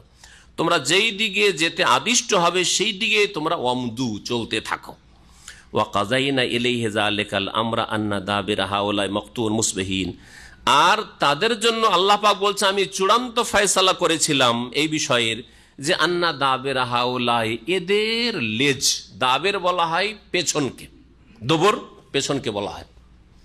তো এই জাতির লেজ কেটে দেওয়া হবে। লেজ মানে এখানে মূল বুঝানো হয়েছে। আন্না দাবের হাওলাই মাকতুন মুসবিহিন, ভোর হতে হতে ভোরে ভোরেই এই জাতির লেজ কেটে দেওয়া হবে, মূলকে ধ্বংস করে দেওয়া হবে, মানে এই জাতির জনপদের মূল থেকে ধ্বংস করে দেওয়া হবে। ওয়াজা আহলুল মদিনাতি ইস্তাবশিরুন, যখন এই ফেরেশতারা এসে বসেছে আর খবর পেয়েছে গ্রামের লোকেরা, এই লুচ্চা চরিত্রের লোকেরা, এই বোধ চরিত্রের লোকেরা দৌড় দিয়ে ছুটে এসেছে, খুশি খুশি বলছে ওয়াজা আহলুল মদিনা, শহরবাসীরা ছুটে এসেছে ইস্তাবশিরুন, উল্লাসের সাথে, উল্লাসিত হয়ে। কালা ইন্না হাওলা দাইফু, লূত আলাইহিস সালাম এদেরকে বললেন দেখো এরা হচ্ছে আমার মেহমান অতিথি, ফালা তাফদাহুন, তোমরা আমাকে বেইজ্জত করিও না, লাঞ্ছিত করিও না। ওয়াত্তাকুল্লাহ, তোমরা আল্লাহকে ভয় করো। ওয়ালা তুখজুন, আর আমাকে ওয়ালা তুখজুনি ছিল আসলে, এই যেন নুনে কাসরা দেওয়া আছে, আমাকে তোমরা অপদস্থ করিও না মেহমানদের সামনে, আমার সামনে তোমরা সমকামিতা করবে আমার মেহমানদের সাথে। আসলে ছিল কি, মেহমান এত সুন্দর সুদর্শন চেহারা নিয়ে ফেরেশতারা এসছে, এদেরকে দেখে এই বদজাতি পাগল হয়ে গেছে, কারণ এইরকম তারা তলাশ করত, এত সুন্দর মানুষ পাবে কোথায়। ফেরেশতারা এত সুন্দর সুরত নিয়ে এসছে যে পাগল হয়ে মরিয়া হয়ে ছুটে এসছে যে আজকে আমাদের মনের আশা পূরণ করব। আর ভাবতে পারিনি যে আল্লাহর আকাশ থেকে ফেরেশতা নেমে এসেছে আমাদের ধ্বংস করার জন্য। কালু, তখন এই জাতিকে যখন এইরকম উপদেশ দিতে লাগলেন লূত আলাইহিস সালাম, তখন এই জাতি বলে আওয়ালাম নানহাকা আনিল আলামিন, তোমাকে কি এর আগে বারণ করি, নিষেধ করিনি বিশ্ব জগতের দায়িত্ব নিতে? দুনিয়ার দায়িত্ব নিয়ে বসেছো না, সব তোমার মেহমান, হ্যাঁ, এতগুলি দায়িত্ব কে নিতে বলেছো তোমাকে? ঠিক আছে তোমার পরিবার, কিন্তু তুমি এগুলোর কেন দায়িত্ব নিবে? ছেড়ে দাও এদেরকে, আমরা দেখে নিচ্ছি। যেমন আমাদের বাকভঙ্গিমা বলি না, দুনিয়ার দায়িত্ব নিয়ে বসেছেন, তাই না? তো ওই রকম ঠিক ওই ভাষাতেই এই কাফের আর এই বদ চরিত্রের লোকেরা লূত আলাইহিস সালামকে সম্বোধন করেছিল। কালা হাওলা বানাতে, লূত আলাইহিস সালাম বলেছিলেন দেখো তোমাদের যদি যৌন ক্ষুধা পূরণ করতে হয় তো আমার এই মেয়েরা রয়েছে, আমার মেয়ে মানে নিজের মেয়ে না, প্রত্যেক নবী ওই জাতির পিতা সমতুল্য, সেজন্য বলেছে এইগুলি আমার মেয়ে। এই যে তোমাদের গ্রামে গঞ্জে শহরে মেয়েরা রয়েছে, যুবতী, তোমাদের ঘরে যারা বিবাহিত, তোমাদের ঘরে যারা রয়েছে এগুলো আমার মেয়ে, আর যারা অবিবাহিত তারা বিবাহ করে নাও। বিবাহ করার মাধ্যমে তোমরা জেনা নয়, বিবাহ করে তোমরা তোমাদের যৌনক্ষুধা পূরণ করো। হাওলায় বানাত, এগুলি হচ্ছে আমার মেয়ে। ইনকুন্তু ফাইলিন, যদি তোমরা তোমাদের যৌনক্ষুধা পুরা করতে চাও তো করো সেখানে। লাআমরুকা ইন্নাহুম লাফি সাকরাতিহিম ইয়ামাহুন। আল্লাহ পাক রব্বুল আলামিন এই আয়াতে প্রিয় নবী মুহাম্মদ রাসূলুল্লাহ সাল্লাল্লাহু আলাইহি সাল্লামের আয়ুর কসম করেছেন, জীবনের কসম করেছেন। আমর মানে উমর, বয়স, উমর মানে বয়স হয়, আর আমরুন মানে বয়স হয়। লাআমরুকা, হে নবী মুহাম্মদ তোমার আয়ুর শপথ করছি, তোমার বয়সের শপথ করছি। ইন্নাহুম লাফি সাকরাতিহিম ইয়ামাহুন, নিঃসন্দেহে এরা তাদের নেশায় উদ্ভ্রান্ত হয়ে ঘুরে বেড়াচ্ছিল। শাব্দিক অর্থ উদ্ভ্রান্ত হওয়া, আমেহা ইয়ামাহুন ইয়ামাহুন। ইন্নাহুম লাফি সাকরাতিহিম, এরা তাদের নেশায়, এই যে নিশার মতো যারা সমকামিতায় লিপ্ত হয়, স্ত্রীকে ছেড়ে দিয়ে ওদের ওইটাই মজা লাগে। এক শ্রেণীর কমিনা বদ চরিত্র আছে, 5 স্টার হোটেলে গিয়ে মেয়েদের তলে জেনা করবে না, ওই যে সমকামিত যুবক ছেলে চায়, এই জন্য যুবক ছেলেদেরকে পাচার করা হচ্ছে আজকাল বিভিন্ন দেশ থেকে, গরিব দেশগুলি থেকে। ইন্নাহুম লাফি সাকরাত, এরা তাদের নেশায়, এই সমকামিতার নেশায় ইয়ামাহুন, ডুবে রয়েছে। ফাখাযাতহুমুস সাইহাতু মুশরিকিন, তাদেরকে বিকট শব্দ পকড়াও করলো ভোরে ভোরে সূর্য ওঠার সাথে সাথে। সূর্য উদয়ের সাথে, আশরাকা মানে সূর্য উঠা, সূর্য উদয়ের সাথে সাথে প্রথম আযাব, 3 আযাব দিয়ে আল্লাহ ধ্বংস করেছে। এক আযাব হচ্ছে আস-সাইহা, বিকট শব্দ তাদের আঘাত হানলো। ফাজাআলনা আলিয়াহা সাফিলাহা অতঃপর তাদের ওপরের জমিনটাকে নিচে করে দিলাম।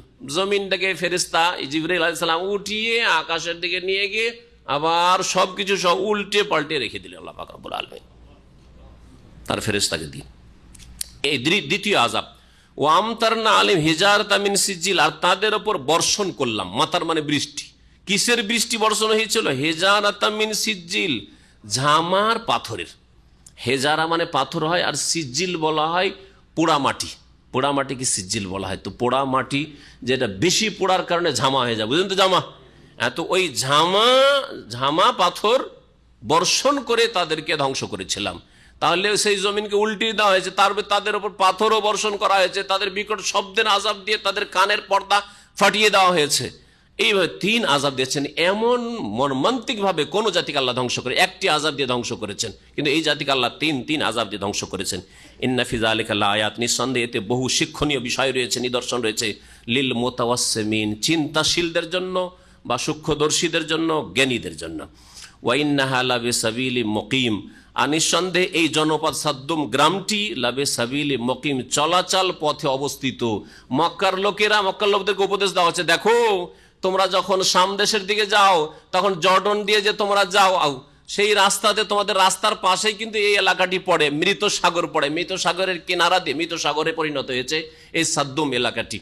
এই এলাকা দিয়ে তোমরা যাও আর রাত দিন তোমরা দেখতে পাও, সেখান থেকে তোমরা কিছু উপদেশ গ্রহণ করলে না, কিছু শিখলে না, যে সেই আযাব তোমাদের উপর আসতে পারে যদি শেষ রাসূল মুহাম্মদ সাল্লাল্লাহু আলাইহি ওয়াসাল্লামের সাথে এইরকম বদ আচরণ করো। ইন্না ফি যালিকা লাআয়াতাল লিল মুমিন, নিঃসন্দেহে এতে শিক্ষণীয় বিষয় রয়েছে বিশ্বাসীদের জন্য।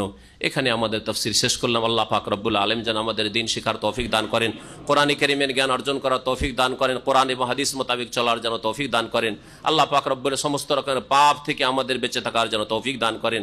আল্লাহ পাক রব্বুল আলামিন আমাদের জান্নাতুল ফিরদৌস যেন দান করেন। সুবহান রাব্বিকা রাব্বিল ইজ্জাতি আম্মা ইয়াসিফুন ওয়া সালামুন আলাল মুরসালিন ওয়াল হামদুলিল্লাহি রাব্বিল আলামিন।